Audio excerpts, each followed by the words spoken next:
Hey, Jamie here, and welcome to Module 3, Strategic Planning, Part 3, Career Planning, where we're going to be specifically focusing on the professional planning for your career. So in this part, we're going to be breaking down how to think about and how to approach a 3-year career plan, how to best determine the target position that you should be focusing on for the next step in your career, as well as how to actually think through and summarize your 3-year career plan so that it's something that you can look at and visualize and focus on every single day. So, first off, the 3-year career plan is a plan for your career with the knowledge, information, and goals that you already have right now.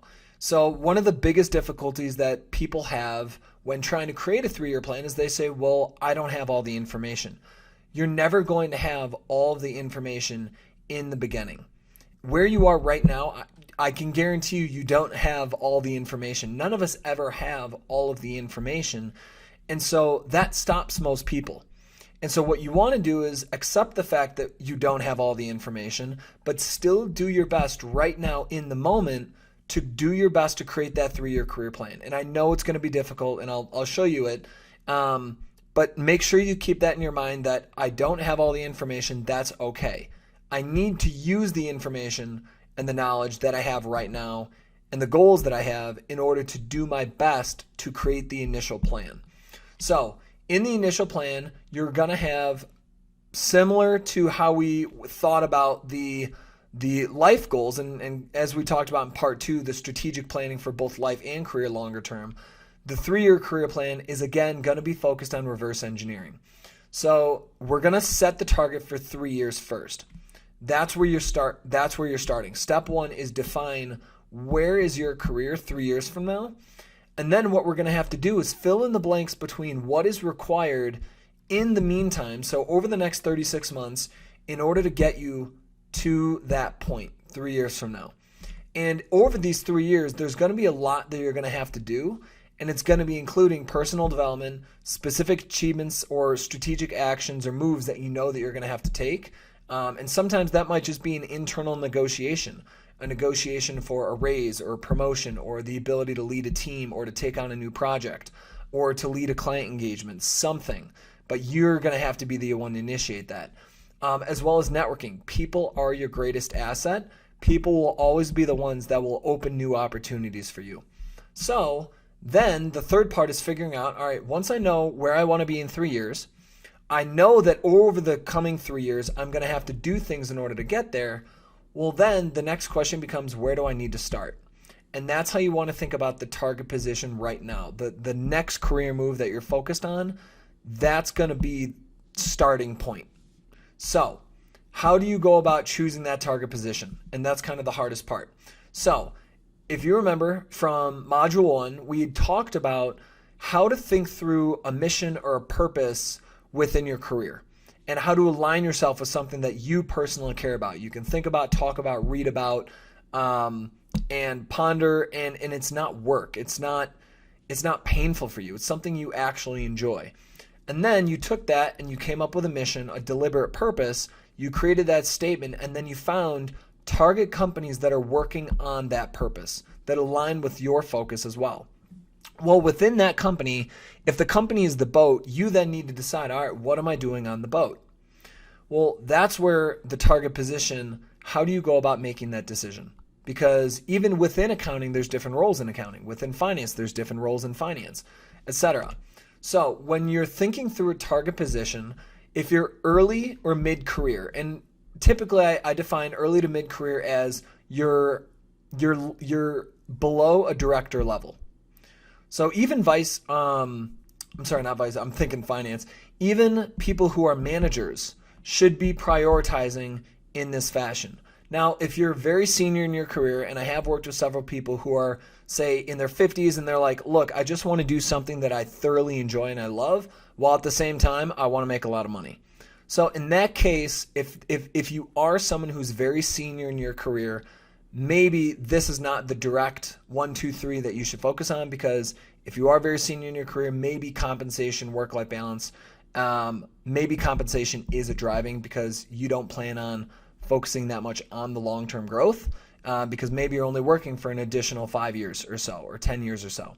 But for the majority of people that I believe are likely going through this program and listening to this right now, most likely you're probably early to mid-career. And if you're early to mid-career, you want to focus and prioritize how you're making decisions for the target position. One, based on the skills, the knowledge, and the experience that you'll develop within that position. Two, how quickly you're going to grow and develop within it. And then thirdly, then you focus on compensation, work-life balance, etc. Now, the reason it's in this priority, first, what are you going to be learning?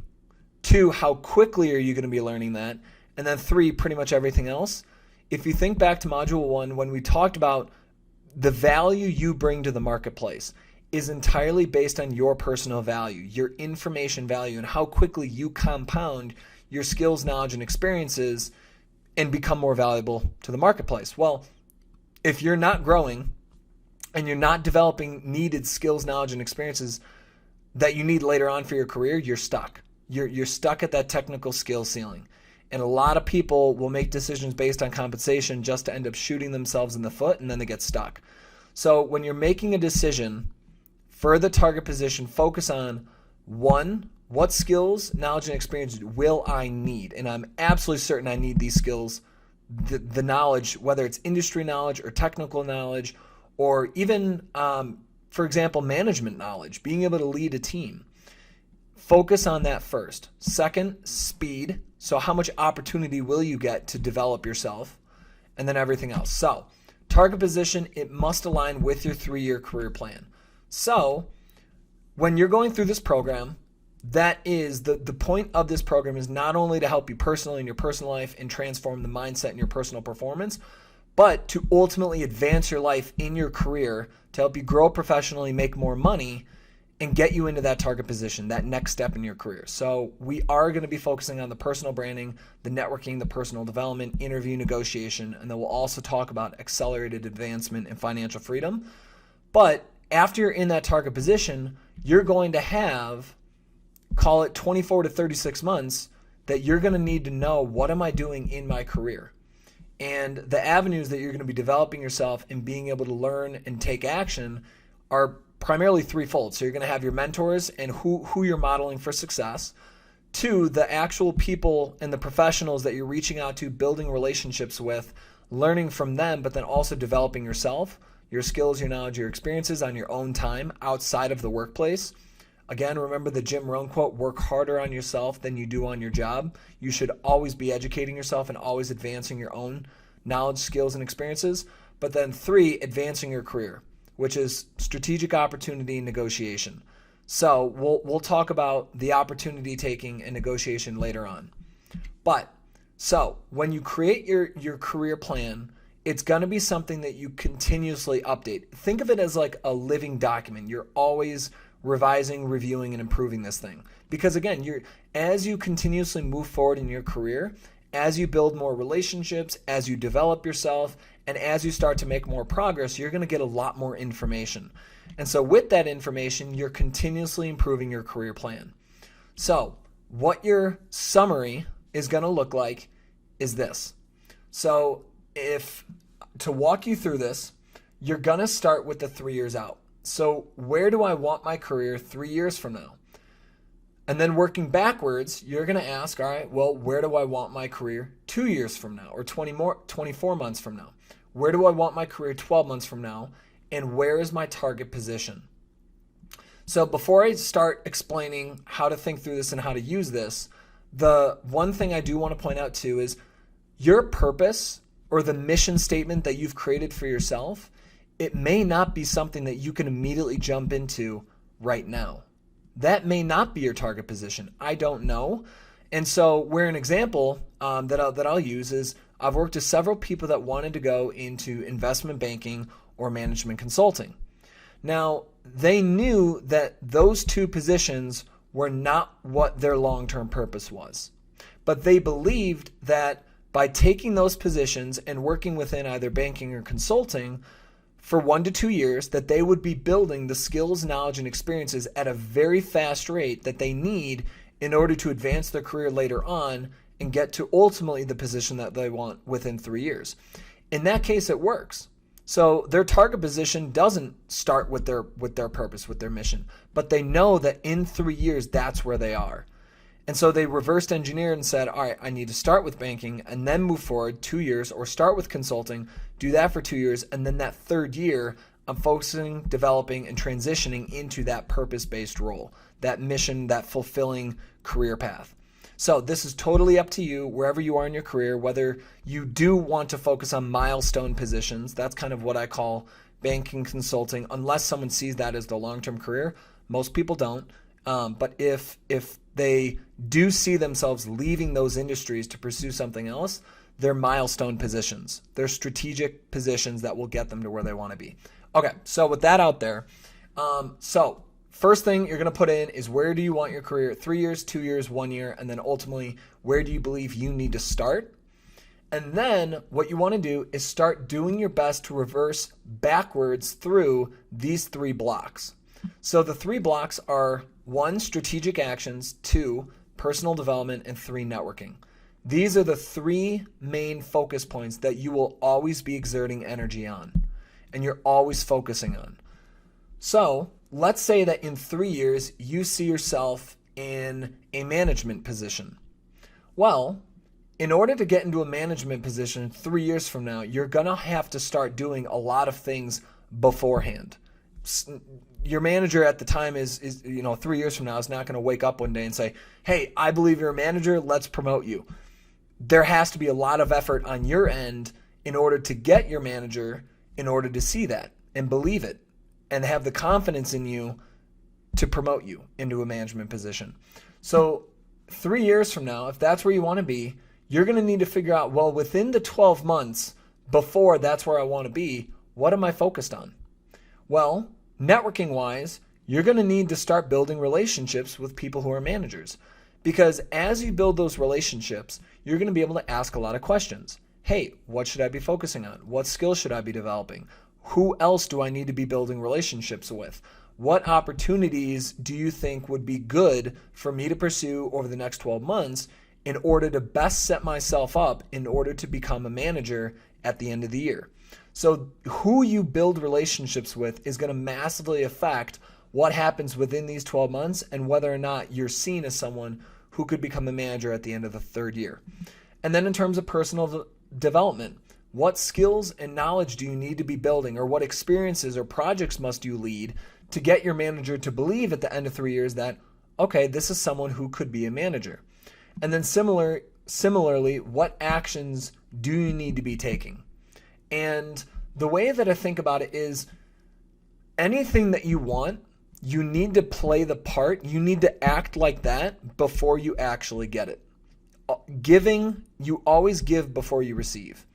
And so how this plays into the career is, let's say that 3 years from now you want to be the manager. Well, you're going to have to act like a manager and carry the responsibilities of a manager and lead other people and lead projects like a manager would, most likely 6 to 12 months before you actually ask or negotiate for the promotion.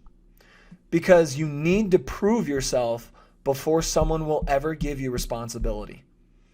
And that's crucial, because when you can lay out your career and then say, all right, if this is what I want 3 years from now, you can start to reverse engineer and plan, what do I need to be doing 6 months beforehand, 12 months beforehand? And that's going to lead you back to year 2. And then in year 2, you're going to think through the exact same thing. Who do I need to be building relationships with? What personal development am I going to have to focus on? What skills, knowledge, and experiences do I need to develop? And then what actions am I going to need to take between months 12 and 24 in order to get to where I want to be 2 years from now? And then you do the exact same thing for months 0, which is your target position, to 12 months. What relationships are you going to have to build, both internally within the company as well as externally, other professionals in the industry? What are you going to have to focus on in terms of self-development, personal development? And then what actions are you going to have to take? So going back to that initial example that I given for milestone positions, well, if you're in a milestone position, at the end of 24 months, you're going to be transitioning into, or assuming you're transitioning into that purpose-based role or that purpose-based career path 2 years from now, well, you're going to need to start building relationships with people in that next position or that other industry or whatever it is that you want to transition into. You're going to have to start building those relationships probably 6 to 12 months beforehand. So let's say it's the end of year 1 and you know after year 2 you want to leave. Well, in this summary plan, you're going to have to start to focus on building the relationships with people outside of the company in that other industry or whatever it is that you want to focus on afterwards. So always start 3 years out and work your way backwards until you get to where you are today or the target position. And then at the end, at the bottom of this sheet, where it says why achieving my 3-year goal is important, you always want to be able to remind yourself, why am I doing this in the first place? What makes this important to me? And it's so easy to lose sight of why something is important to you. The human memory is awful. That's why we have computers. That's why we always have to leave sticky notes and all sorts of other reminders. It's so easy to forget something, especially something that's long-term, because we're always going to put urgency on the things that are in the short term as opposed to the long term. So it's our responsibility to remind ourselves where we're going and why is that important. And then at the bottom, who are your mentors for success modeling? Who are you primarily learning from? And again, these are the people who have already achieved what you want to achieve in your life and in your career. And for this summary page, it's specifically within your professional life, your professional career path. So the skills, the knowledge, the experiences. Maybe this is a top-notch salesperson. Maybe this is an industry-leading marketer. Maybe it's someone who is the best operations and supply chain person in the world. Maybe it's an investor. There's many, many different types of people to model, mentors to model. And you want to narrow down who are the, call it, 1 to 5 or 1 to 10 people that they're the primary ones that I'm learning from. I'm absorbing all of their knowledge and information. So there are 2 sheets to help you through this. And so the first one is the career planning worksheet. So this is just going to help guide your thoughts for that summary page. So the 3-year career goal, where do you want your career to be 3 years from today? Go ahead and describe that. What are you doing for work? Describe your position, responsibilities, and goals. Where are you working? So describe the companies or organizations. What's your compensation goal? How much money are you making 3 years from now? And then what have you become excellent at in terms of skills, knowledge, abilities, and experiences? Where are you living?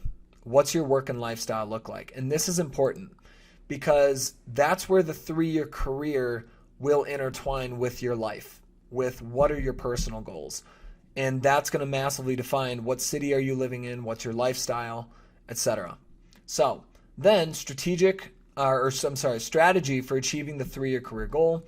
What do you believe will be required to achieve this 3-year career goal? And thinking through your thoughts there. What personal development do you believe that you'll need to focus on and invest in to achieve this 3-year goal?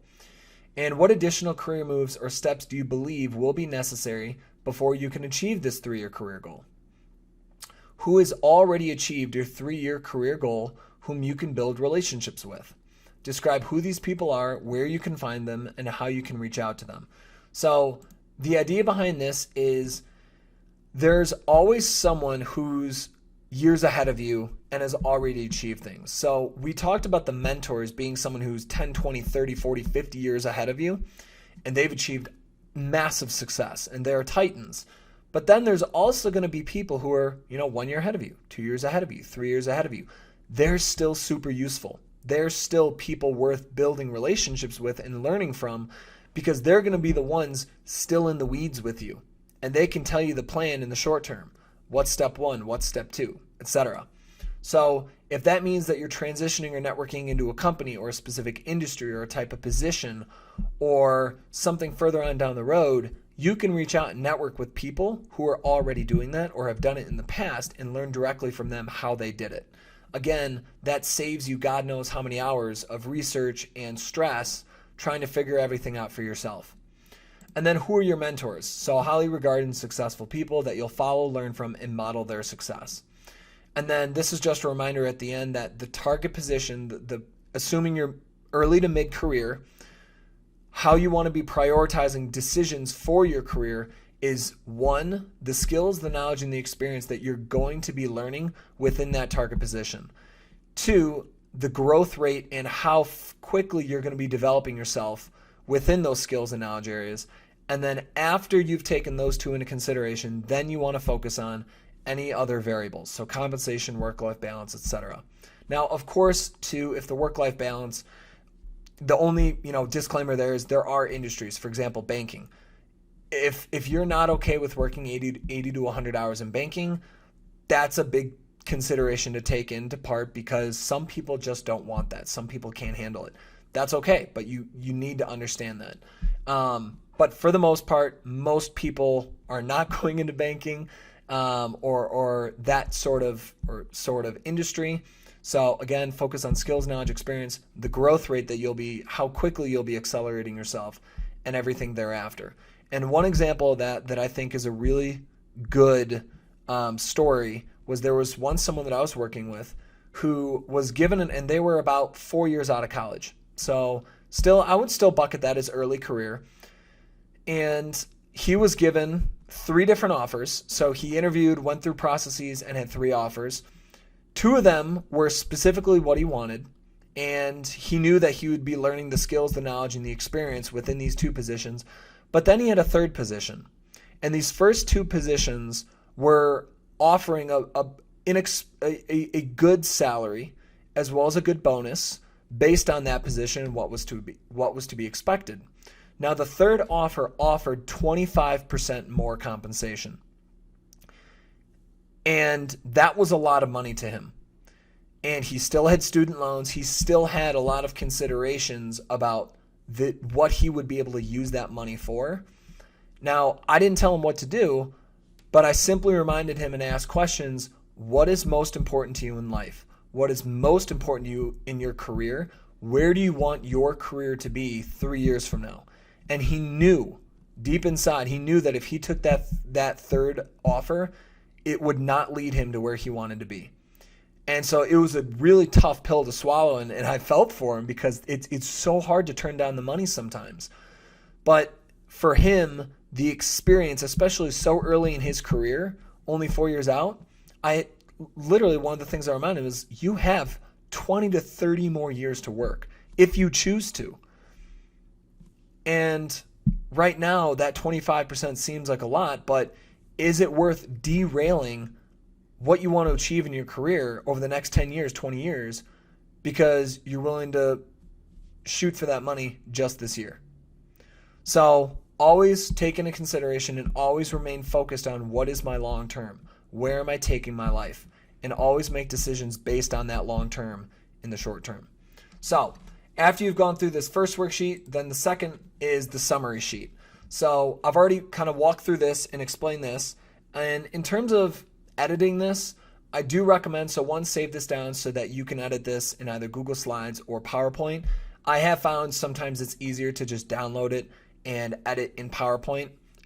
Many of these documents, if it's in Google Slides, I like Google Slides. It's just not as easy to work with sometimes as PowerPoint. So I do recommend downloading this and working through it in PowerPoint. If you don't have PowerPoint, let's say, for example, you have a Mac and you don't have the Microsoft Office, then go ahead and edit this in Google Slides. So awesome. This is part 3 of module 3, strategic planning. And then go ahead and finish that up. And then I will see you in module 4.